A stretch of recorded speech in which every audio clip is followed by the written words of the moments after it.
সুপ্রিয় দর্শক, দেশে বিদেশে যেখান থেকেই দেখছেন, সমসাময়িক গুরুত্বপূর্ণ বিষয় নিয়ে এনটিভির নিয়মিত আয়োজন এই সময়ে আপনাদের সবাইকে স্বাগত জানাচ্ছি। সঙ্গে আছি আমি নজরানা চৌধুরী। দর্শক, আজ সারাদিন দেশব্যাপী সংঘর্ষ হয়েছে আন্দোলনকারী, আওয়ামী লীগ সমর্থক ও আইনশৃঙ্খলা বাহিনীর মধ্যে। এই ঘটনায় এখন পর্যন্ত সারা দেশে আমরা যে খবর পেয়েছি তাতে ৮৩ জন নিহত হয়েছেন। সবচেয়ে ভয়াবহ ঘটনাটি ঘটেছে সিরাজগঞ্জের এনায়েতপুরে।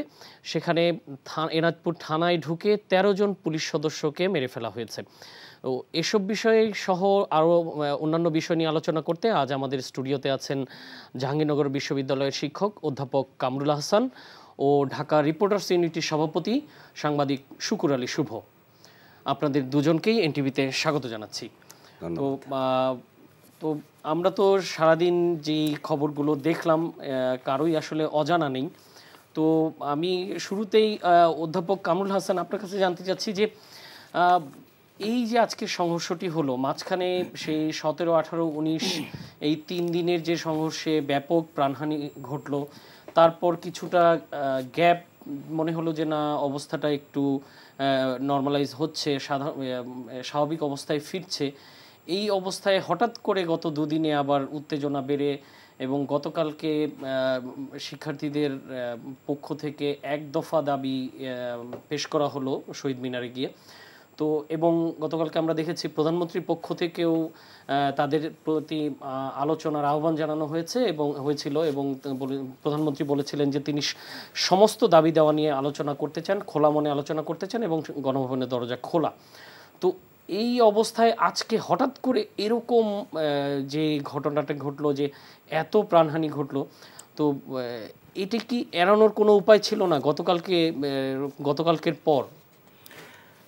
ধন্যবাদ আপনাকে, আমার প্রিয় সহালোচক এবং যারা শুনছেন। দেখুন, এই আলোচনাটা এখন পুরো বিষয়টা যারা শুনে আমাদের চাইতে কেউ কম বোঝে না, কিন্তু যারা বুঝবার কথা তারা বোঝে না। সরকারের যেই পদক্ষেপগুলো দাবির প্রেক্ষিতে প্রায় সবগুলোই পর্যায়ক্রমে কিন্তু পক্ষেই আসছে, কিন্তু সময়ে আসলে যে সময় যে জিনিসটি করা দরকার সেটা করেনি। আমি শুরুতেই বলি, লালন ফকিরের একটা কথা আছে, সময় গেলে সাধন হবে না। ঠিক এটাই ঘটছে এবং এই বিষয়টি দুর্ভাগ্যজনকভাবে যেটা হয়েছে যে একটার পর একটা সমস্যা পড়ার পরেও, এবং আমরা নানা সময় আলোচনা করেছি যে এবার বোধোদয় হবে, এটা হয়নি। দেখুন, সর্বশেষ যেই ত্রুটিটা করেছে সেটা হচ্ছে ৬ জন সমন্বয়ক ডিবি হেফাজতে ছিল। আমরা এটা দরকার নেই, তো ডিবি হেফাজতে নিয়েছে হেফাজতের জন্য, তারপরের যে বিষয়গুলো, যে বক্তব্যগুলো, সেই বক্তব্যগুলোর সাথে তো তারা বেরিয়ে আসার পর বক্তব্যের মিল নেই এবং সমন্বয়কারী প্রায় ৬০-এর অধিক, এবং তাদের এই সিদ্ধান্ত ছিল যে কেউ যদি আটক হয় কিংবা নেতৃত্ব দেওয়ার ক্ষেত্রে কোনো প্রতিবন্ধকতা তৈরি হয়, পরবর্তী ধাপে নেতৃত্ব চলবে। এবং এইটা না জানবার কথা নয়, যেহেতু সরকারের গোয়েন্দা উইং আছে, তারা জানবার কথা যে তাদের প্যাটার্নটা কী। তাহলে এই জিনিসগুলো করে যে কাজটা করেছে, যেটা আমার মনে হয়েছে যে ছাত্রদেরকে মনে হয়েছে যে ছাত্র আন্দোলন এবং এগুলো বিএনপি কিংবা অন্য কেউ নয়, যদিও মুখে বিএনপি, জামাত, শিবির নানান বলছে, কিন্তু এদেরকে সাধারণ শিক্ষার্থী ভেবে আন্ডারমাইন করা হয়েছে। দেখুন, যুক্তরাষ্ট্রে কবছর আগে একজন শ্বেতাঙ্গ পুলিশের হাতে কৃষ্ণাঙ্গ কিন্তু প্রাণ দিয়েছে এবং সেখানে কিন্তু অনেক বড় ধরনের একটা আন্দোলন হয়েছে এবং সেই আন্দোলনটা ছিল ব্ল্যাক ম্যাটার্স। আমাদের এখানে অনেক সময় পার হওয়ার পর এখন আমরা সবাই বুঝতে পারছি স্টুডেন্টস ম্যাটার। এই বিষয়টা যদি বুঝতো তাহলে কিন্তু এই সংকটটা হতো না। সেই জন্য আমি মনে করি যে এই না বুঝা এবং না বুঝার সাথে যে সিদ্ধান্তগুলো পরপর এসছে, যেমন অনেক মন্ত্রী মহোদয় বলছেন যে শিক্ষার্থীদের আসলে স্পর্শ করা হবে না, কিন্তু আমরা দেখতে পাচ্ছি যে আমরা তো যেহেতু বিশ্ববিদ্যালয়ে আমাদের শিক্ষার্থীদের সাথে যোগাযোগ থাকবে স্বাভাবিক, বিভিন্ন জায়গায় যারা নিজেদের শেল্টার নিয়ে আছে, বিশ্ববিদ্যালয়ে থাকতে পারছে না এবং যেখানে থাকার সম্ভাবনা আছে ম্যাচ করে বা বিভিন্নভাবে থাকে, সেখানে দরজার কড়া নেড়ে বলছে এখানে শিক্ষার্থী আছে কিনা। আমরা মহান স্বাধীনতা যুদ্ধে রাজাকারদের দেখেছি এই পশ্চিমা বাহিনীকে দরজা নক করে বলতো এখানে মুক্তিযোদ্ধা আছে কিনা। এরকম একটি বাংলাদেশ তো আমরা চাইনি। এটা কিভাবে হলো, কে করলো, বারবার এরকম হচ্ছে কেন? তারপর দেখুন, শুধু তাই না, প্রত্যেকটা জিনিসের মধ্যে বিলম্বটা কি। সবচেয়ে আমার কাছে যেটা মনে হয়েছে যে যখন বলা হচ্ছে যে ভিডিও ফুটেজ দেখে গ্রেপ্তার করা হচ্ছে, এখন যেহেতু মারামারিতে হয় কি দুটো পক্ষ থাকে, ধরে নিলাম সরকারের অভিযোগ হচ্ছে শিক্ষার্থীদের এখানে বিএনপি, জামাত, শিবির, ছাত্র দল এরা এসে তৃতীয় পক্ষ আরও নানান জঙ্গি এসে আক্রমণ করছে। এদের যদি আমি তর্কের খাতিরে ধরে নিই, তাহলে পুলিশ কিংবা সরকারি যেই রাষ্ট্রীয় যে বাহিনী যারা আইন শৃঙ্খলা রক্ষার জন্য মাঠে ছিল, তাদের সাথে সরকার দলীয় সংগঠনের অনেক নেতাকর্মী দেশীয় কিংবা আগ্নেয়াস্ত্র নিয়ে আসছে। আমরা আপনাদের বিভিন্ন প্রিন্ট মিডিয়ায় আমি বিশেষ করে দেখেছি। তাহলে যদি তাদের দুই একজনকে এর ভিত্তিতে গ্রেফতার করা হতো, তাহলে সরকারের এই বক্তব্যের সাথে বাস্তব আচরণ যদি মিল থাকতো, তাহলে মাঠে যারা শিক্ষার্থী আছে তাদের ভয়ভীতি কিছুটা কমে আসতো এবং ক্ষোভ যেটা সেটা অবশ্যই কিছুটা কমতো। এরকম তো দুই একটি জায়গায় করা হয়েছে আমি যতদূর জানি। চিটংয়ে শ্রমিক লীগের নেতাকে আটক করা হয়েছে। এটা আসলে মিডিয়াতে আসার পর এটা হয়েছে। অন্য একজনকে গ্রেপ্তার করা হয়েছে এবং তার সাক্ষাৎকারের ভিত্তিতে তাকে গ্রেপ্তার করা হয়েছে। সেখানে বিআরটির সেই ডিপোতে 4টি গাড়ি পুড়িয়ে দেওয়ার বিষয়টা, এগুলো যদি হতো কি, সরকারের যে গোয়েন্দা বিভাগ আছে এই তৎপরতাগুলো যদি আগে থেকে, নাশকতা করবার আগে থেকে নির্ধারণ করা যেত, এবং এটা তাদের দায়িত্বও বটে, তাহলে যেটা হতো যে ওখানে কোনো কিছু রক্ষা, মানে সমস্যা তৈরি হওয়ার আগেই সরকারের পক্ষ থেকে নাশকতা যেন না হয় এবং সরকারের সম্পদ রক্ষা করা, জানমাল রক্ষা করার এই ইনিশিয়েটিভটা যদি নেওয়া হতো, তাহলে এই ধরনের বক্তব্য, এই ধরনের দ্বন্দ্বে, এই ধরনের অশান্তিতে কিছু ইতিবাচক ভূমিকা রাখতো। এর সাথে দেখুন, মানে আবেগটা কি, আবেগ হচ্ছে কি, আমরা যখন ছাত্রদল ছাত্রলীগ তাদের দ্বন্দ্ব হয় আমরা দেখেছি শিক্ষার্থীর সময়, তখন ইভেন প্রাণও হারিয়েছে, তারপরেও কিন্তু দেশবাসী এভাবে নিয়েছে। উভয় পক্ষই তাদের একটা অভ্যাস আছে মাঝে মধ্যে মহড়া দেওয়ার। কিন্তু এইবার যারা হয়েছে, ছোট বাচ্চারা যখন মাঠে নেমেছে, বাবা মা মাঠে আসছে এবং দেখা যায় পথচারী প্রাণ হারিয়েছে, বাবার কোলে শিশু সন্তান প্রাণ হারাচ্ছে, ড্রয়িং রুমে প্রাণ হারাচ্ছে, এগুলো তো আন্দোলনে নাশকতা দূর করবার জন্যে কিংবা আইন শৃঙ্খলা পরিস্থিতি রক্ষা করবার জন্য আমাদের পুলিশ ভাইরা যে ভূমিকা রাখছে বা র্যাব বা আমাদের বিজিবি ভাইরা, সেটা তো হচ্ছে না। যার কারণে হচ্ছে কি, বক্তব্যের সাথে এটার মিল পাওয়া যাচ্ছে না। ইভেন আরেকটা জিনিস দেখেন, যেটা আরেকটু, মানে আমার মনে হয় যে এই এতটা ডিটোরেট করতো না।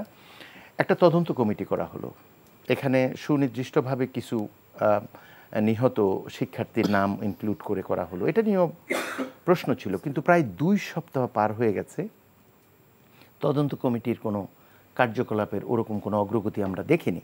তাহলে আপনি যদি আলামত নষ্ট হয়ে যায়, আপনি তদন্ত করে দোষী সাব্যস্ত করবেন কিভাবে?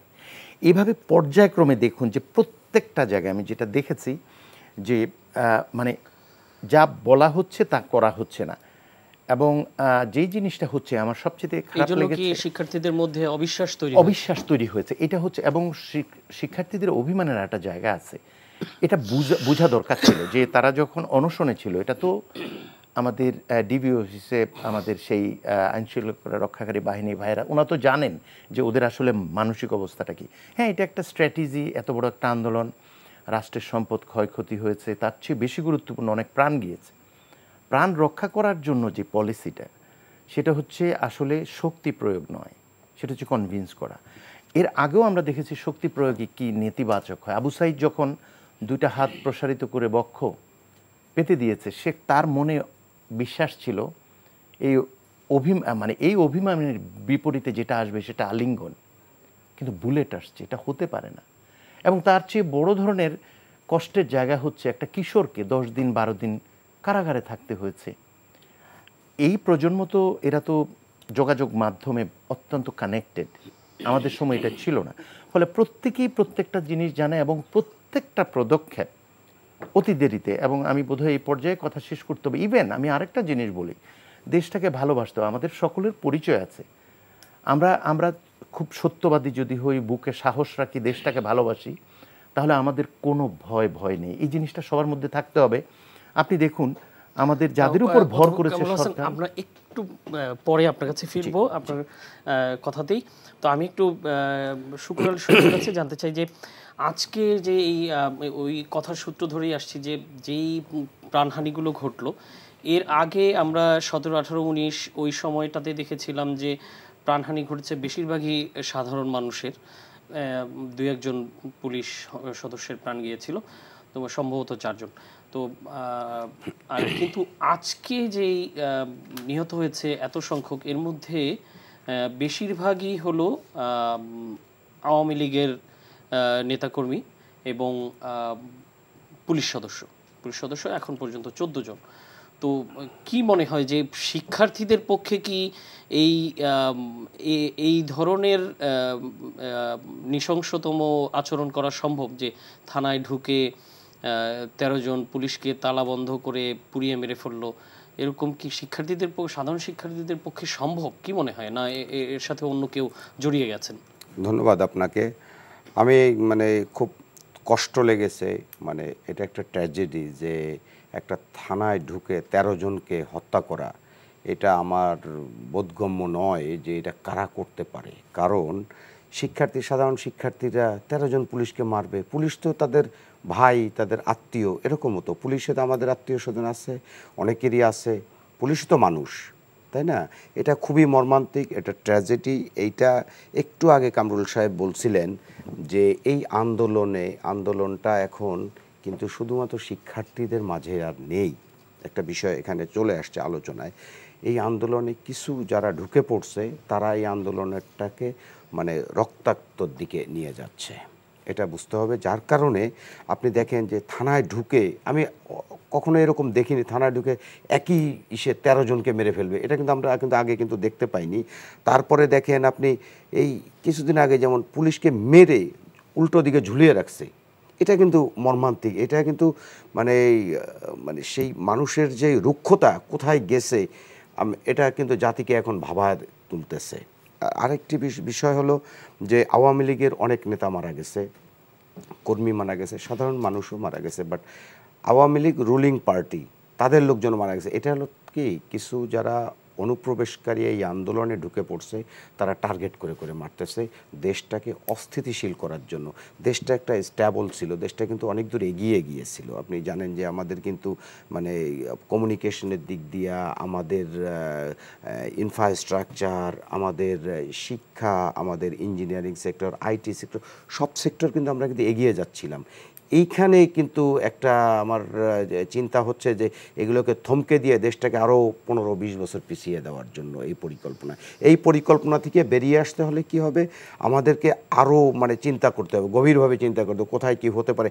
আমাদের এখনকার কালকে কি হবে আজকে চিন্তা করব না, আগামী সপ্তাহে কি হবে আজকে চিন্তা করতে হবে। এইভাবে যদি আমরা না এগোই এবং আমরা যদি আরও সতর্ক না হই, সতর্ক হতে হবে। তো আপনি যেটি বলছিলেন যে বাংলাদেশকে 20 বছর পিছিয়ে দেওয়ার ব্যবস্থা করা হয়েছে, আসলে কারা পিছিয়ে দিচ্ছে? আমি যেটা আপনাকে একটু আগেও বলেছি যে আপনি শিক্ষার্থীদের কথা বলবেন না যে তারা পিছিয়ে দিচ্ছে? শিক্ষার্থীদের নাম ধরে যে আন্দোলনটা এখন চলছে, যেহেতু শিক্ষার্থীদের সমস্ত দাবি দেওয়া সরকার এবং মহামান্য সুপ্রিম কোর্টের মাধ্যমে দাবি দেওয়াগুলো মেনে নেওয়া হয়েছে। ইভেন আপনি জানেন যে শিক্ষার্থীদের জামিনও দেওয়া হয়েছে এবং অনেকের কেসের বিষয়েও কিন্তু কথা বলছে মাননীয় প্রধানমন্ত্রী, নির্দেশনা দিয়ে হ্যাঁ। এবং ইভেন উনি আবার বলছেন যে যখন খুশি তখন তারা ঢুকতে পারবে, তাদের জন্য 24 ঘন্টা আমার দরজা খোলা। এরপরে যে আন্দোলনটা চলতেছে এর ভিতরে অন্য পক্ষ ঢুকে গেছে, ঢুকে যে পক্ষটা বাংলাদেশের উন্নয়নকে ঈর্ষান্বিত মনে করে, এই পক্ষটা ঢুকে গেছে আমি মনে করি। কারণ বাংলাদেশ যেভাবে এগিয়ে যাচ্ছিল, এই যে একটু আগে আমি বলতেছিলাম যে মিরপুর থেকে বা উত্তরা থেকে মেট্রো রেলে মানুষ মতিঝিল চলে আসতেছে, কর্মস্থলে খুব স্বাচ্ছন্দ্যে আসতেছে, এসি মেট্রো রেলে চলে আসতেছে অল্প সময়ের ভিতরে। এটা কিন্তু এখন ব্যাঘাত ঘটছে, মানুষ কিন্তু এখন খুব সাফার করছে এই কয়েকটা দিন, আপনি জানেন। তারপরে এই উন্নয়নটাকে যারা এই ঈর্ষান্বিত হয়ে এই আন্দোলনে অনুপ্রবেশ করে, তারাই কিন্তু এই ঘটনাগুলো ঘটাচ্ছে। আপনি যার কারণে আজকে কিন্তু আবার সেই কারফিউটা কিন্তু শিথিল ছিল, মানে 6টা থেকে সেই 9টা, সেই কারফিউটাকে কিন্তু আবার ইম্পোজ করা লাগছে। এই কারফিউটা আসছে শুধুমাত্র দেশটাকে রক্ষা করার জন্য। এখন বলতে গেলে যে অনেক কিছু আরও চলে আসে। আপনার আন্দোলনটার যে পর্যায়ে আসছে এখন কিন্তু এই শিক্ষার্থীদের হাতেও কিন্তু নেই। আমার মনে হচ্ছে যে শিক্ষার্থীদের হাতেও নেই, আন্দোলনটা চলে গেছে অন্য কোথাও। এটা কোথায় গেছে, এটা যারা ইন্টারেস্ট গ্রুপ তাদের হাতে চলে গেছে। এই গ্রুপটাকে তো খুঁজে বের করতে হবে। এটাই কিন্তু গোয়েন্দা সংস্থা খুঁজে বের করতে পারবে কাদের হাতে গেছে, তারা কোথায় কি করছে। এটা কোনো রাজনৈতিক দল কি মনে করছে? রাজনৈতিক দল এবং যারা রাজনৈতিক নামে যারা মানে কি বলে হামলা, আর্সন অ্যাটাক, মানে আগুন সন্ত্রাস করে থাকে, এগুলোও হতে পারে। এগুলো কিন্তু মেইনলি হলে এগুলোকে আইন শৃঙ্খলা রক্ষাকারী বাহিনী এবং গোয়েন্দা সংস্থা খুঁজে বের করে তারা কিন্তু এক্স্যাক্ট তথ্যটা দিতে পারবে। আমরা সাংবাদিক যারা, আমরা কিন্তু সবসময় অন্যর কথাটা শুনে কিন্তু আমরা বলি, আমরা কিন্তু নিজেরা কখনো বলি না। আমরা যে কোনো জায়গায় গতকালকে রাতে যেমন কারফিউ নিয়ে বা পরিস্থিতি নিয়ে মাননীয় স্বরাষ্ট্রমন্ত্রী ইতিহাস আমরা কিন্তু ওনাকে উদ্ধৃত করে বলি। তবে আমাদের যতটুক যে আমাদের জানাশোনা যত সোর্স থেকে বলে যে এটা অনুপ্রবেশকারী, এখানে জঙ্গিবাদেরও একটা বিষয় চলে আসছে। সরকার কিন্তু একটু আজকে বিকালে কিন্তু মাননীয় তথ্য প্রতিমন্ত্রী কিন্তু বলেছেন যে জঙ্গিবাদের বিষয়গুলো আসছে এবং প্রধানমন্ত্রী মাননীয় প্রধানমন্ত্রীও বলেছেন শিক্ষার্থীদের নেই। এই বিষয়টা কিন্তু ভাবিয়ে তুলতেছে দমন করার জন্য, রাইট। এই বিষয়টা কিন্তু ভাবিয়ে তুলছে যে জঙ্গি যদি ঢুকে যায়, জঙ্গিরা যদি বিভিন্ন জায়গায় হামলা করে, যেমন আজকে এই যে বঙ্গবন্ধু ইউনিভার্সিটি মেডিকেল যেটা, সেখানে হামলা, যে এই হামলাটা তো আমার মনে হয় যে সাধারণ শিক্ষা না, যারা ইন্টারেস্টেড গ্রুপ তারাই কিন্তু করছে এবং অনেকগুলো গাড়ি পুড়িয়ে দিছে। আপনি দেখেছেন, এটা খুবই মানে কষ্টদায়ক আমাদের জন্য। আমাদের সরকারি, আমাদের পাবলিক কোষাগার থেকে টাকাটা নিয়ে কিন্তু গাড়িগুলো কেনা হয়, আপনি জানেন। সেই গাড়িগুলো যদি পুড়িয়ে দেওয়া হয়, আবার তো গাড়ি কিনতে হবে। বা আমাদের অর্থনৈতিক অবস্থা কোন দিকে যাচ্ছে? পিছিয়ে যাচ্ছি আমরা নিশ্চয়ই। এখান থেকে উত্তর কিভাবে হবে? এই উত্তর হতে হবে অবশ্যই এগুলোকে আইডেন্টিফাই করে অবশ্যই বিচারের আওতায় না আনলে কিন্তু আপনি পারবেন না। কিন্তু এটারই না হলে আজকে যদি বিচারের আওতায় যদি না আনেন, আগামীতে আবার করবে, অলরেডি বিচার তো হয় না, সুতরাং আবার করি আমরা। এইটাই কিন্তু এই ট্রেন্ড থেকে বেরিয়ে আসতে হবে বাংলাদেশকে যদি ভালোবাসি তাহলে আমার এই কথাটা অবশ্যই করতে হবে যে এই ট্রেন্ড থেকে বেরিয়ে আসতে হবে। আমাদের সম্পদ আমাদেরকেই রক্ষা করতে হবে। তো আমি একটু অধ্যাপক কামরুল হাসান আপনার কাছে যেতে চাই যে শিক্ষার্থীদের আগে থেকে একটি ঘোষিত কর্মসূচি ছিল মার্চ টু ঢাকা। এটি আসলে মঙ্গলবারে ছিল কর্মসূচিটি। আজকে বিকেলে এর সমন্বয়ক আসিফ মাহমুদ একটি বিবৃতি দিয়ে জানিয়েছেন কর্মসূচিটি তারা একদিন এগিয়ে কালকে নিয়ে এসছেন। তো কি মনে হয় যে মার্চ টু ঢাকা কর্মসূচি এগিয়ে নিয়ে আসার কি কারণ থাকতে পারে বা কি হতে পারে কালকে? এক ধরনের আশঙ্কা তো জনমনে আছেই, এত ভায়োলেন্স হলো, তারপর কালকে কি হতে পারে, কি মনে হয়? দেখুন, আমার আগের কথার কন্টিনিউশন যেটা, যে একটা পর্যায়ে তো আন্দোলনটা সহিংস রূপ নিয়েছে, এতে কোনো সন্দেহ নেই। কিন্তু যেটা হচ্ছে যে সর্বশেষ যেই বিষয়টা আমরা দেখেছি গত পরশু দিন, আমাদের ধারণা ছিল যে ঠিক আছে, এতদিন যা হবার হয়েছে, এখন হয়তো একটু ঠান্ডা হয়ে আসবে, সব কিছু ঠিক আছে। কিন্তু সেই দিনও তাদের কর্মসূচি ছিল। আমরা দেখেছি যে প্রিন্টেড রেকর্ডে বলা হচ্ছে যে 2 জন, কোথাও কোথাও 5-6 জনও মৃত্যুবরণ করেছে। এখন এগুলো যদি হয়, অর্থাৎ ওদেরকে কনভিন্স করার যে বিষয়টা, একদিকে তাদেরকে আমরা শুধু ভবনের দরজা খুললে তো হবে না, মনের দরজাটা খুলতে হবে। আর এই বিষয়গুলো তো এখন বুঝে সবাই, যে এর আগে যেই স্ববিরোধিতাগুলো ছিল, বলছে একটা, করছে একটা, যখন করার কথা তা করে না, বিলম্বে করছে, এবং প্রত্যেক ক্ষেত্রেই সরকার প্রমাণ করেছে যে চাপ প্রয়োগ করলে কাজটা করছে। ফলে আন্দোলনকারীদের পক্ষে চাপ প্রয়োগ করা মানে হচ্ছে যে আন্দোলনের কর্মসূচিকে আরও শক্তিশালী করা। নিঃসন্দেহে শিক্ষার্থীদের আন্দোলন অহিংস এবং বলা হচ্ছে যে নানাজন নানাভাবে যুক্ত হচ্ছে। কিন্তু যখন প্রাণ চলে গেছে, দেখুন, যেই ঘরে একটা সন্তান হারিয়েছে, তার মা বাবার যে মনের অবস্থা, তারা কিন্তু সরকারেরও না, বিএনপি, আওয়ামী লীগ, জামাত, জাতীয় পার্টি কিছুই না। সে কিন্তু সন্তান হারা একটা অভিভাবক। এবং এই হত্যার, এটা যদি আন্দোলনটা ন্যায্য হয়, এবং অবশ্যই ন্যায্য, এবং এটার দায় কারা নিবে, এটা যেই হত্যা করুক সেটা তো সঠিকভাবে তদন্ত করতে হবে। সেই জন্য আমি বলছিলাম যে এই যে বিচার বিভাগীয় তদন্ত বলুন আর যাই বলুন, সে 2 সপ্তাহ পরেও যদি কাজ দৃশ্যমান না হয়, তাহলে অভিভাবকদের তো অভিমান থাকবে। এখন তারা শিক্ষার্থীরা যে প্রোগ্রামই দিচ্ছে সেটা যেই বাড়িতে বাচ্চাটা মারা গেছে তাদের আত্মীয় স্বজন সবাই যুক্ত হচ্ছে, যে স্কুলের বাচ্চাটা মারা গেছে শিক্ষক শিক্ষার্থী সবাই যুক্ত হচ্ছে। রাজুকের বাচ্চাদের 8-9 পড়া বাচ্চাদের মানে স্লোগান এবং তাদের পিতামাতা বৃষ্টিতে ভিজে যেভাবে বলছে আমার একটি মাত্র সন্তান, আমি তো তাকে ছেড়ে দিতে পারি না, রাখতেও পারছি না, সেজন্য আমিও মাঠে আছি। আন্দোলনে তাহলে জনসম্পৃক্ততা হলো না? ফলে যেটা হচ্ছে যে তারা এখন ভাবছে যে যেহেতু ধারাবাহিকভাবে স্ববিরোধিতা এবং কালক্ষেপণের একটা কৌশল অবলম্বন করেছে সরকার, সেটা স্বেচ্ছায় যদি করে থাকে সেটা জঘন্য কাজ হয়েছে, এবং অদক্ষতার কারণে যদি করে থাকে সেটাও কিন্তু গ্রহণযোগ্য নয়।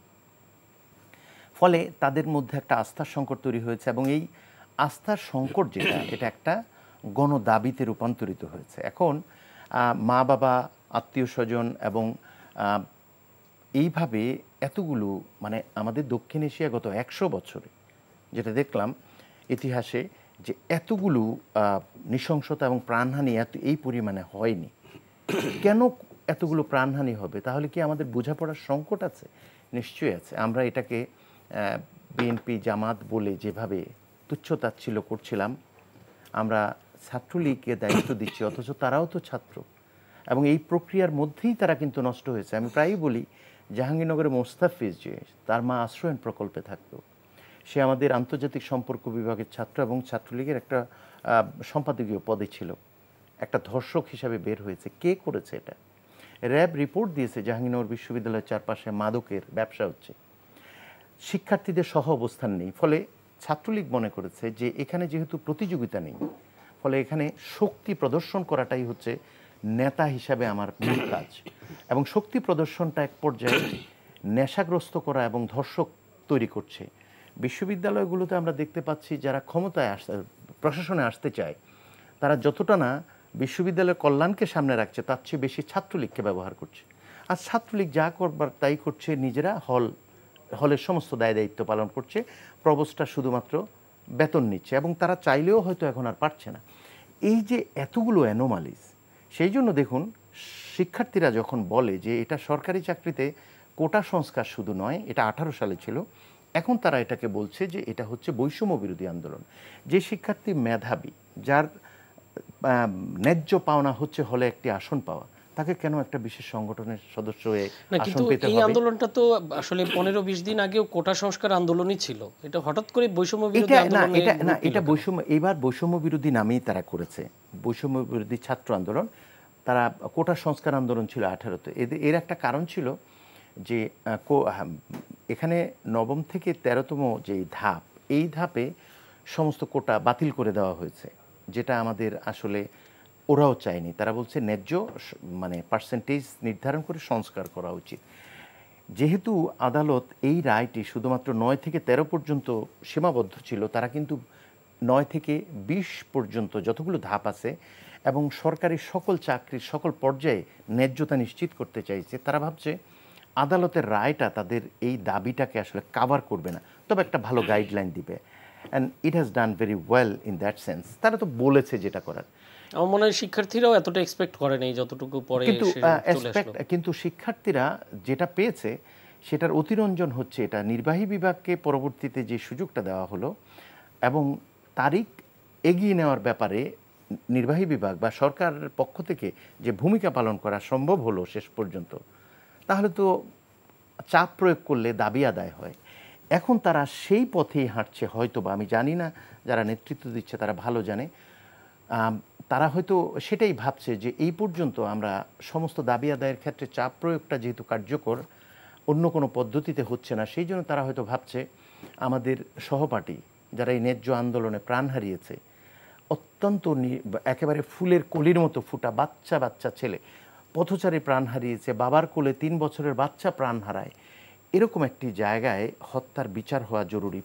এতগুলো পুলিশ প্রাণ হারাচ্ছে, তারাও তো আমার ভাই। তাহলে কাদের মিসম্যানেজমেন্টে এতগুলো জিনিস হলো?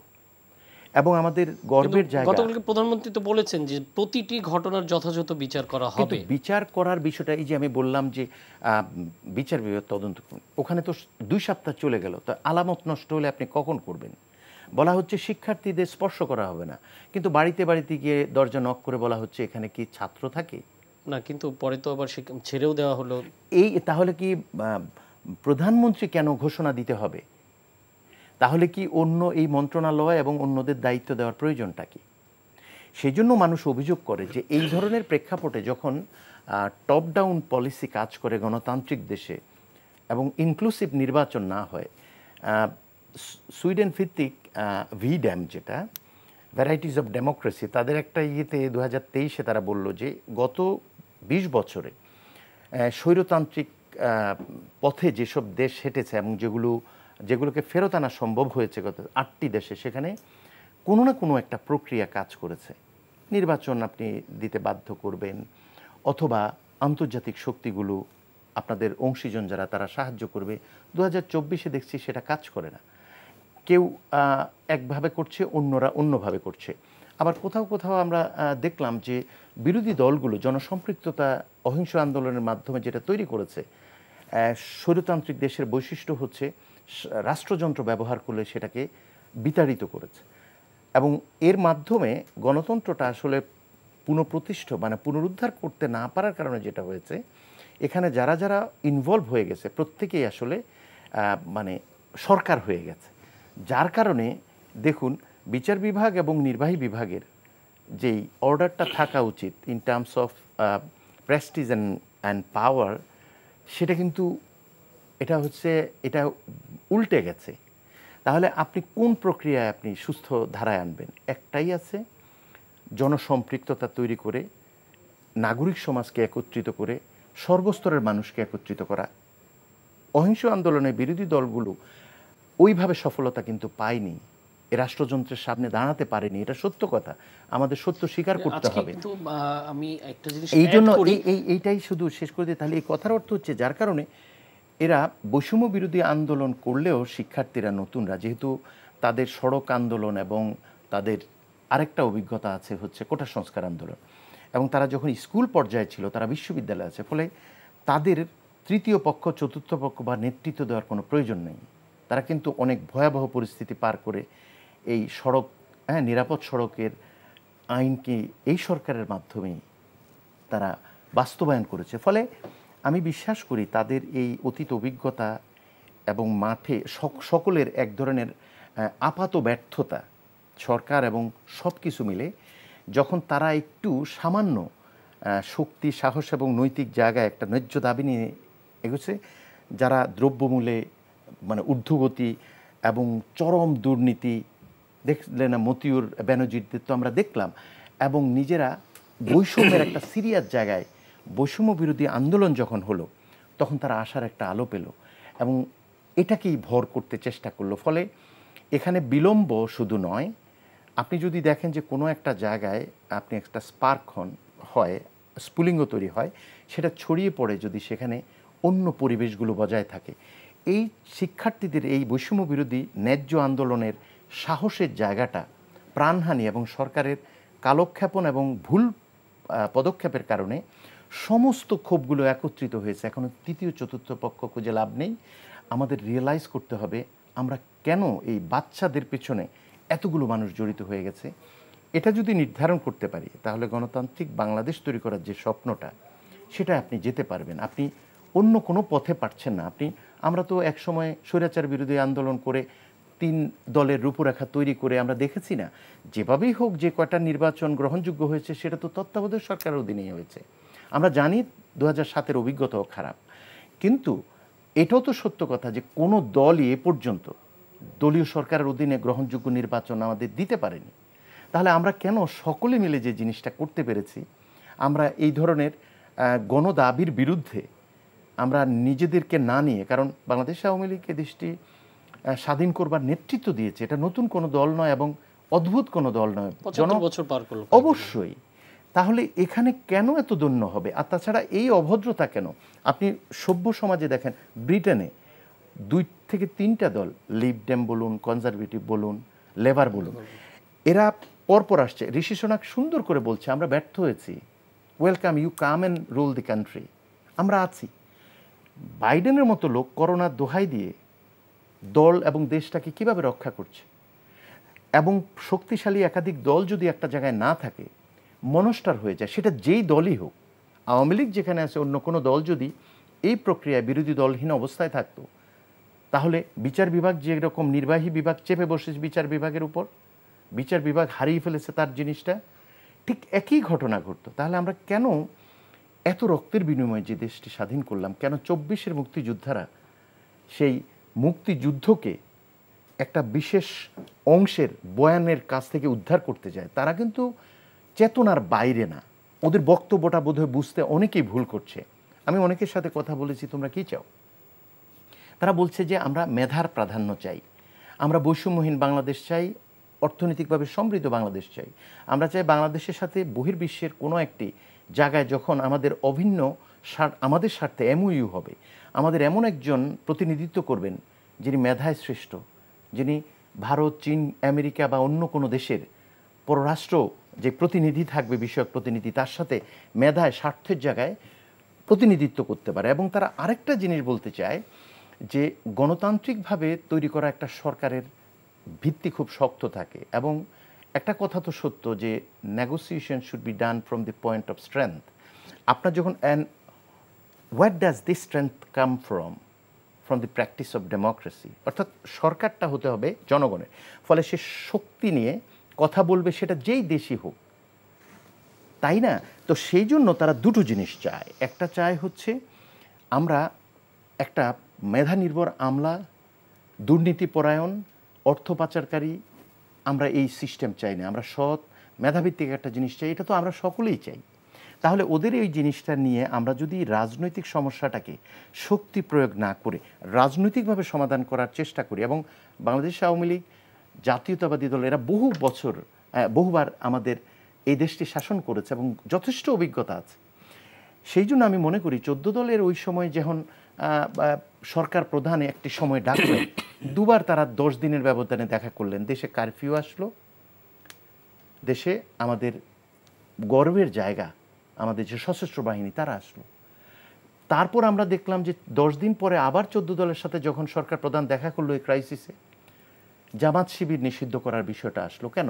আপনারা তো গত বছরের ডিসেম্বরে আপিল বিভাগ তো পরিষ্কার বলেছে নিবন্ধন নেই। তাহলে যথেষ্ট সময় পাওয়া গিয়েছে যদি এই বিষয়টা অ্যাড্রেস করার দরকার হয়। এত বড় ক্রাইসিসে এটা কি একটা পরামর্শ হলো?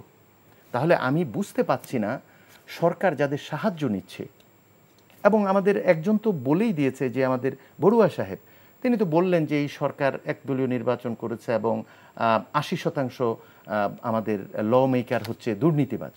তো আমি ভাবছিলাম যে ওখানে মিটিংয়ে গিয়ে উনি হয়তো বলবেন এদের বিরুদ্ধে ব্যবস্থা নিয়েছেন কিনা। তিনিও বললেন জামাত শিবির বন্ধ করো। তাহলে সরকার প্রধানকে কি বিপদে ফেললেন? দেশটাকে কি বিপদে ফেললেন নাকি অন্য কিছু হলো? এই জন্য আমরা চাই যে দেশপ্রেমিক, মানে দেশটাকে সামনে রেখে, নিজের এজেন্ডা নয়, আগে দেশটা বাঁচালে রাজনীতি করা যায়। অধ্যাপক কামরুল হাসান, ধন্যবাদ। আমি আপনার কাছে নিশ্চয়ই আবার ফিরবো। আমি শুকুর আলী শুভ, আপনার কাছে জানতে চাই যে আজকে একটি প্রেস কনফারেন্সের মতোই ছিল, সাবেক সেনা কর্মকর্তারা একটি প্রেস কনফারেন্স করেছেন। সেটিতে তারা বলেছেন যে মূল যে কথাটা সেটি হলো যে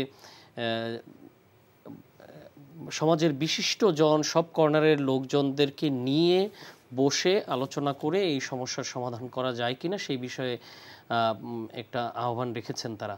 তো আপনার কি মনে হয় এটি কি করা সম্ভব, বা এই যে আজকের যে ঘটনার এবং কালকের যে কর্মসূচি এবং কারফিউ সব কিছু মিলিয়ে মনে হয় কি এটি সম্ভব? এটি দিয়ে কি পরিস্থিতি স্বাভাবিক করা সম্ভব হবে? এটা এখন তো মনে করেন কারফিউ চলছে, কারফিউর ভিতরে যদি যে 1-2 ঘন্টা হয়তো বা শিথিল হতে পারে আগামীকাল নিত্য প্রয়োজনীয় কিছু ওষুধ বা নিত্য প্রয়োজনীয় কিছু কেনার জন্য, এখানে যদি ওই সময়টায় যদি এটা যদি মনে করে যে এইভাবে আলোচনা বা কিছু সমাজের যারা একটু গ্রহণযোগ্য ব্যক্তিত্ব তাদেরই তো ডাকতে বলছেন, তাদের সঙ্গে যদি সমন্বয় করতে পারে, এটা একটা হতে পারে একটা আলোচনা, কিন্তু তাদের মানে তাদের আশার কথা আলোচনা যে তাদের কথা কি শিক্ষার্থীরা শুনবেন এখন মনে তাদের হচ্ছে? কথা আপনার তো এখন যদি ভায়োলেন্সে তারা গিয়েছে, শিক্ষার্থীরা না, শিক্ষার্থীর ভিতরে যে জামাত শিবির যে জঙ্গিবাদ এগুলো যে গেছে, কিন্তু ভায়োলেন্সে দিয়ে গেছে। শিক্ষার্থীদের যদি তারা যদি চেষ্টা করতে পারে, এটা আর একটা বিকল্প, একটাই চেষ্টা করে দেখতেই পারে, এটা মানে অস্বাভাবিক কিছু না, চেষ্টা করলে হয়তো বা শুনতেও পারে। কারণ একটা কথা হলো কি যে শিক্ষার্থীরা তাদের আন্দোলন তাদের কাছে আর নেই, তারা দেখেছে আপনি আমি যতটুকু জানি যে তাদের 158 জন সম্ভবত সমন্বয়কারী, এই সমন্বয়কারীরা কোথায় আছে, কে আছে, এটা কিন্তু সাধারণভাবে কেউ জানে না। কিছু কিছু লোকজনকে আমরা টেলিভিশনের মাধ্যমে দেখতে পাই, বিভিন্ন জায়গায় তারা বক্তব্য দিচ্ছে, 5-6 জন বা 7 জন 8 জন এরকম আমরা ট্রেস করতে পারি, কিন্তু 158 জন এদের কিন্তু এখন যা দাঁড়িয়েছে, কামরুল সাহেবের যে কথাটা যে এদের কি কিন্তু একজন যদি চলে যায় অন্যজন কিন্তু আবার লিড নেবে, মানে এই ধরনের একটা কথা আসছে। বাট এই 158 জনকে কিন্তু সবার সঙ্গে কথা বলতে হবে আমার মনে হচ্ছে, সবার সঙ্গে কথা বললে তখন একটা রেজাল্ট হয়তো আসতেও পারে, এবং আসবে কি আসবে না এটা পরে, কিন্তু কথা বলে দেখতে পারে। কথা বলে কে কথা বলবে? তারা কথা তো বলবে এই আহ্বান তো জানানো হয়েছে, তারা তো ডিনাই করেছেন। একদিক দিয়ে তো তারা তো মাননীয় প্রধানমন্ত্রীর আহ্বানকে ডিনাই করছে, এইটা কিন্তু তাদের এটা ঠিক হয়নি আমি মনে করব। কারণ ছাত্র হিসেবে তারাও তো মনে করেন যে ছাত্র, তাদেরও গার্ডিয়ান আছে, গার্ডিয়ানরাও হয়তো বা তাদেরকে বুঝাতে পারতো যে মাননীয় প্রধানমন্ত্রী ডাকছে, তোমরা যাও দেখো কি বলে, তোমাদের দাবি দেওয়া, তাদের দাবি দেওয়া তো অ্যাকচুয়ালি সব ফুলফিল করা হয়েছে, কিন্তু তাদের তো আবার অন্য দাবিও আছে, বিভিন্ন দাবি টাবি আছে, যে দাবিগুলাকে অনেক সময় মনে করেন যে কিছু দাবি আছে যে আস্তে ক্রমে কিন্তু গ্র্যাজুয়ালি দাবিগুলা কিন্তু বাস্তবায়ন করা হয়, একবারেই কিন্তু সব দাবি কিন্তু কখনোই হয় না বাস্তবায়ন। কিন্তু তাদের যে মেইন দাবিটা ছিল সেটা কিন্তু মহামান্য সুপ্রিম কোর্টের মাধ্যমে সরকার কিন্তু ওটা কিন্তু একেবারে ক্লিয়ার করে দিয়েছে, এবং তাদের যে এক্সপেকটেশন তার থেকে কিন্তু তারা বেশি পেয়েছে। সেই দাবি তো এখন সেই দাবিতে তারা নেই, তারা আছে এখন অন্য, যে তারা যে বিচারের দাবির কথা বলেছিল, বিচারের দাবিও কিন্তু সরকার কিন্তু মেনে নিয়েছে। আরেকটি কথা তারা বলছে যে তাদের যে ছাত্ররা যে জেলে রয়েছে তাদেরকে ছেড়ে দিতে হবে, সেটাও কিন্তু সরকার মেনে নিয়েছে। এখন দাবি কি, একটা প্রশ্ন জাগে। দাবি কালকে যে দেখলাম তাদের 9 দফা দাবি, কেউ বলে 22 দফা, কেউ বলে 1 দফা। এই যে দাবিগুলো, এই দাবিগুলো কোথার থেকে আসছে, এই দাবিগুলো কারা দিচ্ছে, এর পিছনে কারা, এটা কিন্তু এখন কিন্তু গুরুত্বপূর্ণ বিষয়। এই পিছনে কারা এটাও কিন্তু দেখতে হবে, আপনার দেশকে যদি এগিয়ে নিয়ে যেতে হয়। এখন পেছনে কারা খুঁজতে গিয়ে তো পরিস্থিতি নিয়ন্ত্রণের বাইরে চলে যাচ্ছে। হ্যাঁ, এখন সেটি আশু সমাধান তো দরকার, নিয়ন্ত্রণে নিয়ে আসা, পরিস্থিতি স্বাভাবিক করা। কারণ অলরেডি সপ্তাহখানেক কলকারখানা চললো, আজকে থেকে কিন্তু আবার বন্ধ হয়ে গেছে, 3 দিনের সরকারি ছুটি ঘোষণা করা হয়েছে। তো এই দেশের স্বাভাবিক পরিস্থিতি ফিরিয়ে আনার জন্য এই আন্দোলনকারীদের আসলে ঘরে ফিরিয়ে নিতে হবে। সেইটা কিভাবে ঘরে ফিরিয়ে নেওয়ার জন্য আজকে কিন্তু মাননীয় তথ্যমন্ত্রী কিন্তু একটা বক্তব্য বলছেন যে তাদেরকে ঘরে ফিরিয়ে যাওয়ার জন্য, এবং আরেকটি কিন্তু এটা প্রেস নোট আপনি দেখেছেন যে সরকার কিন্তু মানে আবেদন জানিয়েছে, যে অভিভাবকদের বলেছে যে আপনাদের সন্তানদেরকে আপনারা ঘরে ফিরিয়ে নিন। এখন যারা বিভিন্ন জায়গায় হামলা করতেছে, আগুন দিচ্ছে, এরা কিন্তু ছাত্রছাত্রী না, এবং ঘরে যাচ্ছে না, ঘরে যাচ্ছে, এটা অভিভাবকেরও কিছু দায়িত্ব পড়ে যায়। এখন তাদের সন্তানকে সেফ কাস্টডিতে যেরকম নিয়ে যায়, তাদের সন্তানকে কিন্তু ঘরে নিয়ে যেতে হবে। কারণ যে আমার সন্তানের দরদ আমিই বুঝি, এটাই কিন্তু বুঝতে হবে। এই বিষয়গুলো কিন্তু খুবই গুরুত্বপূর্ণ। এটা কিন্তু একটা দেশকে যখন মনে করেন যে আগুনের দিকে ঠেলে দিচ্ছে, কারা ঠেলে দিচ্ছে, যখন আমি মনে করব যে না এখানে তো আমার কথা হচ্ছে না অন্য কথা, তখন কিন্তু আমার কিন্তু সরে আসা উচিত হবে। এটা হলো একজন দেশপ্রেমিক নাগরিকের উচিত হবে তার সরে আসা। এই ক্ষেত্রে কিন্তু সরকার যেটা বলছে এটা কিন্তু অভিভাবকদের উচিত হবে, অভিভাবকদের অবশ্যই উচিত তাদের সন্তানদের ফিরিয়ে আনা। তাদের দাবি দেওয়া যেহেতু ফুলফিল হয়ে গেছে, সরকারকে চালাবে, সরকার আসছে কীভাবে, একটা নির্বাচনের মাধ্যমে আসছে, সরকার তার মতো করে সরকার চালাবে। আমাদের দাবিগুলো ফুলফিল হলো কিনা, বাস্তবায়ন হলো কিনা, আমাদের দাবিগুলো বাস্তবায়ন হয়ে গেছে, সুতরাং আমরা কিন্তু চলে আসতে পারি। আপনি লক্ষ্য করবেন যে এই আন্দোলনকে ঘিরে সাংবাদিকদের উপরে কিন্তু হামলা হচ্ছে। কারা হামলা করতেছে? সাধারণ সাংবাদিক ছাত্ররা মারা গেছে। আজকেও সাংবাদিক মারা গেছে, সাংবাদিকদের গাড়ি ভাঙচুর করছে, সাংবাদিকদের আহত হয়েছে আজকেও। এই সাংবাদিকদের কারা মারছে? সাধারণ ছাত্র, সাধারণ ছাত্রী? আমার মনে হচ্ছে না। ওই যে যেটা বললাম যে ছাত্রদের কন্ট্রোলে নেই, ছাত্রদেরকে এখন বিতর্কিত করার জন্যই কিন্তু এই হামলাগুলোও হচ্ছে। আপনি জানেন পুলিশ মারছে কারা? পুলিশ মেরে তো ছাত্রদেরকে বিতর্কিত করছে। সুতরাং ছাত্রদের উচিত হবে তারা এখন ঘরে ফিরে আসা, তারা আর বিতর্কে যাতে না জড়ায়। বিতর্ক কিন্তু আসবেই, আমি যদি বেশি কথা বলি আমার কথা ভুল হবে। সুতরাং এইটা কিন্তু বুঝতে হবে যে আমি যতই অ্যাগ্রেসিভ হব বিতর্ক চলে আসবে, এবং একসময় দেখবে যে কেউ নেই, একসময় আসবেই, এর তো একটা সমাধান হবে, আজ হোক আর কাল হোক, কিন্তু দেশের তো ক্ষতি হয়ে যাচ্ছে। এইখান থেকে বেরিয়ে আসার জন্য ছাত্ররা যদি বেরিয়ে আসে, চলে আসে ঘরে ফিরে, তখন কিন্তু স্মুথলি কিন্তু এটা কন্ট্রোল হয়ে যাবে। এবং গতকালকের ঘটনাটা দেখেন, গতকালকে ছাত্ররা ওখানে অনেক ছাত্রছাত্রী জড়ো হয়েছে এই শহীদ মিনারে, কেন্দ্রীয় শহীদ মিনারে, তখন কিন্তু কেউ একটা টু শব্দ করেনি, কিন্তু পুলিশও করেনি, ইভেন আওয়ামী লীগের কোনো সংগঠনের কোনো নেতাকর্মী কিন্তু নামেনি। আমার ধারণা আওয়ামী লীগের নেতাকর্মীদের এই গত কিছুদিনে মাঠে দেখা যায়নি, আমার মনে হচ্ছে আজকেই তারা হয়তো নেমেছিল। আজকে তারা নেমেছে, গতকালকেও কিন্তু তারা কিন্তু নামেনি কেন? ঠিক আছে, ছাত্ররা করতেছে, করুক, এটা কিন্তু সরকারেরও একটা আছে যে না ওরা করতেছে, সরকারও কিন্তু কোনো কিছু বলেনি যে ওরা করতেছে, ওদেরকে করতে দাও। ওদেরকে তো বোঝানো হচ্ছে, বুঝায় যদি নেওয়া যায়, সরকারও তো সেটা চাচ্ছে, বুঝিয়ে শুনিয়ে ওদেরকে বাড়ি ফিরিয়ে দিবে, এবং পরবর্তীতে পরিস্থিতি স্বাভাবিক হলেই কিন্তু আবার স্কুল কলেজ খুলে দিবে। স্কুল কলেজ কিন্তু খোলার একটা কথা ছিল, আপনি জানেন যে এই যে আজকে 4 তারিখে প্রাইমারি স্কুল, হ্যাঁ 4 তারিখে খোলার কথা ছিল, সিটি কর্পোরেশনগুলো বাদ দিয়ে স্কুলগুলো খোলার কথা হল, কিন্তু এই পরিস্থিতিতে স্কুলগুলো খোলা যাচ্ছে না। এবং খোলা যাচ্ছে না কেন, আবার বন্ধ, কারণ এই পরিস্থিতির জন্য। এবং কি ক্ষতি হচ্ছে? আমাদের বাচ্চাদের ক্ষতি হচ্ছে। কি ক্ষতি হচ্ছে? দেশের ক্ষতি হচ্ছে। কারণ শিক্ষার একটা দিন চলে যাওয়া মানে কি, ওই বাচ্চাটা কিন্তু আর পড়তে বসে না। একদিন 2 দিন করে যাওয়ার পরে বাচ্চাটার ভিতরে একঘেয়েমি চলে আসে, না আমি আর পড়বো না, আমি এখন একটু টিভি দেখতেছি বা সামথিং লাইক দিস, তারা লেজার টাইম পাস করতেছে। এই বিষয়গুলো কিন্তু লক্ষ্য করতে হবে। শুধুই যে বিশ্ববিদ্যালয় শিক্ষা তা না, ছোট থেকেই তো শিক্ষা করতে করতে বিশ্ববিদ্যালয়ে আসবে, স্কুল কলেজ পার হয়ে বিশ্ববিদ্যালয়ে আসবে, বিশ্ববিদ্যালয়তে হঠাৎ করে চলে আসবে না। এইখান থেকে ছাত্ররা যদি, ছাত্রদের আন্দোলন কমপ্লিট, তাদের যেই দাবিগুলা বাস্তবায়ন হয়ে যাচ্ছে, তারা আন্দোলনটা যদি চলে আসে, ফিরে আসে ঘরে, তখন কিন্তু আবার পরিস্থিতি শান্ত হয়ে যাবে। কারণ যে তখন সরকার এবং আইন শৃঙ্খলা রক্ষাকারী বাহিনী কিন্তু তখন কিন্তু আইডেন্টিফাই করতে পারবে যে কে এই ঘটনাটা ঘটিয়েছে। আপনি জানেন সব জায়গায় ভিডিও ফুটেজ আছে। এই বিষয়গুলো কিন্তু খুবই গুরুত্বপূর্ণ। ছাত্রদেরই কিন্তু এখন চলে ব্যাক টু দ্য প্যাভিলিয়নে যেতে হবে তাদের আগামী ভবিষ্যতের জন্য। আগামী ভবিষ্যৎটা গুরুত্বপূর্ণ। এই এখনকার ছাত্র, সে কিন্তু কিছুদিন পরে সে হয়তোবা ম্যাজিস্ট্রেট হবে, হয়তোবা পুলিশের বড় কর্মকর্তা হবে, হয়তোবা সে ইঞ্জিনিয়ার হবে, হয়তোবা সে আইটি বিশেষজ্ঞ হবে, বা বিদেশে স্কলারশিপ নিয়ে চলে যাবে। যদি একটা স্পট পড়ে তখন কিন্তু অনেক বিষয় আছে। আমরাও তো স্টুডেন্ট ছিলাম, আপনিও স্টুডেন্ট ছিলেন, এখানে মাননীয় শিক্ষক উনিও তো স্টুডেন্ট ছিলেন। আমরাও তো দেখেছি যে একটা পর্যায়ে আন্দোলনে কিন্তু একটা শেষ আছে, কিন্তু এই আন্দোলন যদি এত লেন্দি হয়ে যায় তখন মানুষও, দেশের মানুষও বিরক্ত হয়ে যায়, তারা কিন্তু কর্মক্ষমতা হারিয়ে ফেলতেছে। আমাদের জানেন যে যারা দৈনিক আনে এবং দৈনিক খায়, যারা কাজ করার পরে, এরা কিন্তু খুবই বিপদে আছে।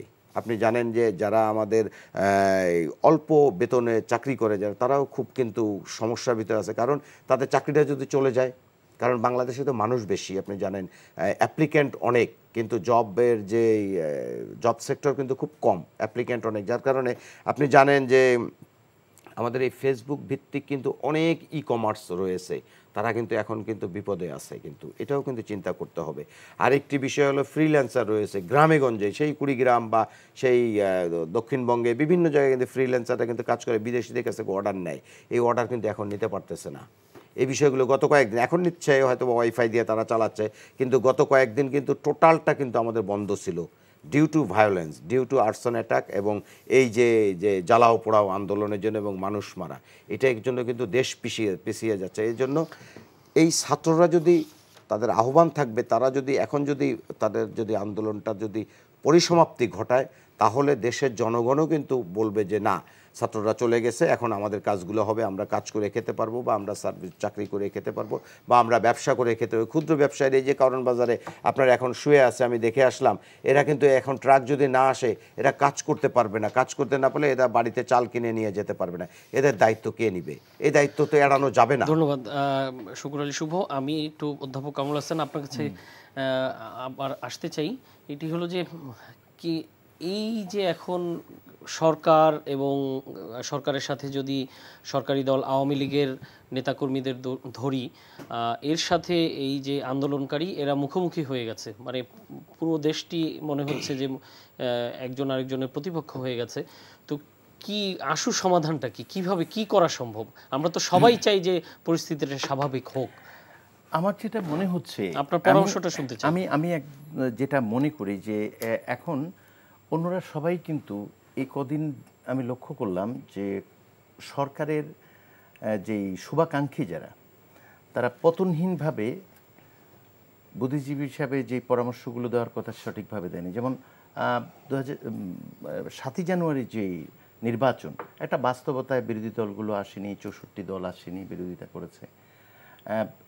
একেবারে একটা বিবৃতি দিয়ে আনন্দমুখর পরিবেশে নির্বাচনে অংশগ্রহণ করার পরামর্শ সরকারের শুভাকাঙ্ক্ষীদের ওই সময় দেওয়া উচিত হয়নি।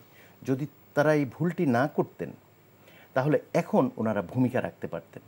কারণ গোটা জাতির কাছে ওনাদের ভূমিকাটা হচ্ছে সরকার যেভাবে হাঁটছে তাদের মানে এক ধরনের আনুগত্য প্রকাশ করেছে। বুদ্ধিজীবীদের কাজ এটা নয়। একটু অপ্রিয় সত্য কথা বলতে হয়, একজন ফ্ল্যাটারারের চেয়ে একজন কনস্ট্রাকটিভ ক্রিটিক মানুষের জন্য অনেক ভালো। সরকার প্রধান যে কাজটি করতে পারে, জানি নিজেদের ঘরানার কেউ বললে আমরা শিক্ষক মানুষ, কথা হয়তো কোন দিকে যায় বুঝতে পারি না, প্রত্যয়কে উনি একেবারে বাতিল করে দিয়েছেন। উনি বুঝেছেন গতকাল, অথচ আমরা দেখেছি অনেক পেশাজীবী ওনাকে একেবারে ইন্টারভিউ দেওয়ার সময় 17-18 কোটি মানুষের প্রাণের দাবি আপনি পূরণ করেছেন, শিক্ষকরা এইসব বুঝতে পারছে না। তখন তিনি খুব ক্লান্ত, চীন সফর থেকে আসছেন, প্রস্তুতি নেই, বলছেন যে আমি নোট নিচ্ছি, কিন্তু ওনাকে প্রভাবিত করে এমন একটি কথা বলল, গোটা শিক্ষক সমাজ অভিমানে ফেটে পড়ল। তাহলে দেখুন, এই জায়গাগুলোতে আমি যেটা মনে করি যে এই ধরনের বুদ্ধিজীবীদের সাহায্য না নিয়ে উনি যথেষ্ট, দেখুন আমি যেটা সত্য বলতে চাই, আমি যদি আপনাকে সম্মান না করি আপনি আমাকে সম্মান করবেন না। এদেশে একটি দল আরেকটি দলকে নিশ্চিহ্ন করতে পারবে না, এটা বাস্তব কথা নয়।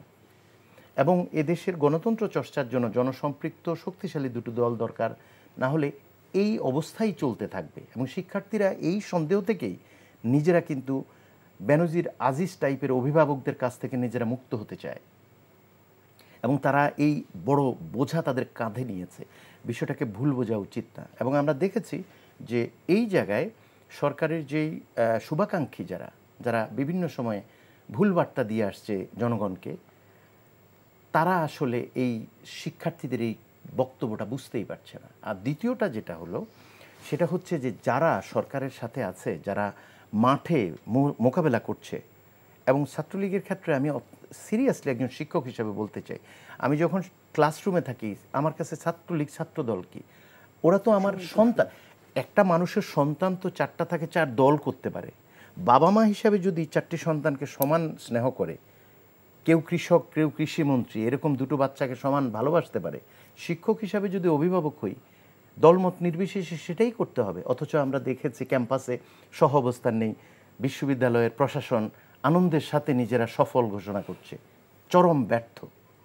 এরকম জায়গায় আমরা মধুর ক্যান্টিনে সকল সংগঠনের রাজনীতি করা শিক্ষার্থীদের আলাপ দেখতে চাই। ভবিষ্যৎ নেতৃত্ব তৈরি হয় এভাবে। এগুলো কারা নষ্ট করেছে? এই জায়গায় যদি আসতে হয়, একটা যুগান্তকারী সিদ্ধান্ত নিতে হবে সরকার প্রধানকে। তিনি অনেক দিন দেশ চালিয়েছেন, এটা আমি একেবারে একজন নিরীহ শিক্ষক হিসাবে বলতে চাই। এখন যে পরিস্থিতি হয়েছে, যারা পরামর্শ দিবেন তারা কোনো না কোনোভাবে সুবিধাভোগী আমার মনে হচ্ছে এতদিনে। উনি নিজে সিদ্ধান্ত নিতে হবে, যদি আমার স্টেপ ডাউন করতে হয় মানুষের কথায় নয়। এদেশটা স্বাধীন হয়েছে এই দলের নেতৃত্বে। আপনি ভাবুন কি করা উচিত। ঠিক আছে, আমরা তো 3 দলের উপর আমরা দেখি নেই কিভাবে করতে হয়। You take your own time. এবং আমরা এটা যা বলি তা মিন করি। আমরা বিএনপি আওয়ামী লীগ পরপর দুবার আসছে এবং এত বছরের যত নির্বাচন আছে 12টি, মাত্র 4টি নির্বাচনে কিন্তু অপেক্ষাকৃত গ্রহণযোগ্য হয়েছে। তাহলে আমরা তো প্রমাণ করেছি যে আমরা দলীয় সরকারের অধীনে নির্বাচন করার উপযুক্ত কোনো দলই হয়নি। এটা কি সত্য নয়? তাহলে এই দাবিটি, আর এই দলই তো সংগ্রাম করে এই দাবিটা প্রতিষ্ঠিত করেছে। ফলে যদি মনে করেন যে উনি একেবারেই ভিন্ন জায়গায়, যেহেতু ওনাকে ওই জায়গাটা রাখে অনেকেই যারা ওনার ঘনিষ্ঠজন, তাহলে তোমরা কি চাও, জাতি কি চায়? আমি চলে যাব? আমি চলে গেলে ভালো হলে কোনভাবে ভালো হয়? কারো পরামর্শ দেওয়ার দরকার নেই, আলাপ করার দরকার নেই। অথবা ঠিক আছে, আমাদের যেহেতু 2010-এ একটা ভুল বোঝাবুঝি হয়েছে, আমরা সংবিধান থেকে তত্ত্বাবধায়ক সরকার ব্যবস্থাটা সরিয়ে ফেললাম এবং সংক্ষিপ্ত রায় এখানে একটা স্কোপও আছে, একাধিকবার এই পদ্ধতি চর্চা করা যায় কিনা। আমাদের তো একটা এক্সিট রুট বের করতে হবে, নাকি আমরা এভাবে মারামারি করব? আমরা কি পাকিস্তানিদের বিরুদ্ধে সংগ্রাম করছি? সবাই নিজেরা আমরা বের হচ্ছি, কে আওয়ামী লীগ, কে বিএনপি, কে ওইটা, কে সেটা, কে জঙ্গি। ওয়াই? একটা ইনক্লুসিভ সমাজ তৈরি করতে হবে, জ্ঞান নির্ভর এবং অর্থনৈতিকভাবে শক্তিশালী বাংলাদেশ করতে হলে এরকম একটা অত্যন্ত সাহসী সিদ্ধান্ত। আমি ছোট্ট একটা জিনিস আপনার সাথে সংযুক্ত করতে চাই, সেটি হলো যে আমরা কিন্তু আমাদের পার্শ্ববর্তী দেশের উদাহরণ সবসময় টানি, যেহেতু খুব ক্লোজ আমরা। তো ভারতে দেখি যে এরকম বড় ধরনের ক্রাইসিস হলে ওরা সব রাজনৈতিক দল মিলে সর্বদলীয় বৈঠক ডেকে তারা আলোচনা করে।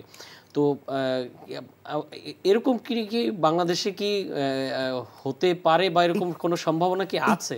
এইটা আপনি ঠিকই বলেছেন। ওই যে আমি বললাম যে এখন আমাদের সন্তানরা, আমি তো এদেরকে 2024-এর রীতিমতো মুক্তিযোদ্ধা বলি, এদেরকে ভুল বোঝা উচিত না। এরা আমাদের ছাত্রলীগের অনেক শিক্ষার্থী আছে যারা ফ্রন্ট লাইনে এখানে আন্দোলন করছে।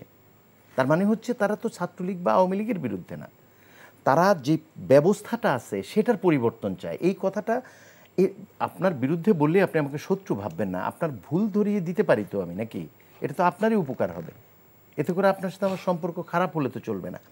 সেই জন্য আমি বলি কি, যাদের নিয়ে বসবে এই মানুষগুলো কিন্তু নিষ্ক্রিয় সকল দলে, এবং যাদের নিয়ে বসা সম্ভব এখন তারা ওভার দি পিরিয়ড প্রমাণ করেছে ওনারা যতটা না দেশের দিকে লক্ষ্য করছে, মুক্তিযুদ্ধের চেতনার দিকে লক্ষ্য করছে, তার চেয়ে বেশি ঘরানার দিকে লক্ষ্য করছে।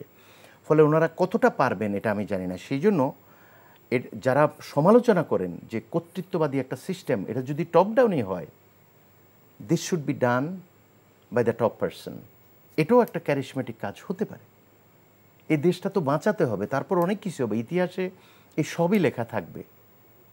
একটা সুন্দর জিনিস লেখা থাক না এত শত মৃত্যুর পরেও, কারণ আমরা জানি এই অভিভাবকরা বেঁচে আছে, লাশগুলো দাফন করেছেন, আবেগগুলো তো দাফন করতে পারেননি। এটা তো শুধু সরকারের বিষয় না, এই দলটা টিকতে হবে। এবং এই দলটা যদি না টিকে, এই দেশে অন্য দল আসলে কি আপনি মনে করেন সুন্দর করে চলবে? কিছুদিন পরেই আমরা একই সিস্টেমে যদি পড়ে যাই। ফলে আমাদের শক্তিশালী জনভিত্তি আছে, এরকম একাধিক দল প্রয়োজন, যেগুলো একজন আরেকজনকে কনস্ট্রাকটিভ ক্রিটিসিজমের মাধ্যমে দেশের সামগ্রিক স্বার্থের দিকে কাজ করাতে পারে। এবং এটার জন্য দরকার হচ্ছে বিশ্ববিদ্যালয়গুলোকে আবার সঠিক জায়গায় আনা। এখানে শিক্ষার্থীরা যে জায়গাটা, শিক্ষার্থীরা প্রমাণ করেছে যে তারা রাইট ট্র্যাকে আছে। এবার অভিভাবক হিসাবে বোধহয় আমাদের আত্মসমালোচনার জায়গায় আছে, এবং সরকার যে জায়গায় স্বাধীন করে দেওয়া উচিত, নিজের মতো করে চলা উচিত। দেখ না, ওরা উপযুক্ত হলে ভালো বন্ধু হবে, তা না হলে এরকম দুর্বল, অনুগত, মেরুদণ্ডহীন বন্ধু কিন্তু ক্ষতিকর। ধন্যবাদ অধ্যাপক কামরুল হাসান, আমাদের সময় শেষ। ধন্যবাদ শুকর আলী শুভ। আমরা নিশ্চয়ই সামনের দিকে আবার সুযোগ পেলে আবার আলোচনা করব। প্রিয় দর্শক, এই ছিল আজকের এই সময়ের আয়োজন। আর যেখানেই থাকবেন সাবধানে থাকবেন, সতর্ক থাকবেন। দেশব্যাপী কারফিউ চলছে, আইনি জটিলতা এড়াতে জরুরি প্রয়োজন ছাড়া সবাইকে ঘরে অবস্থান করার আহ্বান ও সকলের সুস্থতা কামনা করে বিদায় নিচ্ছি। শুভরাত্রি।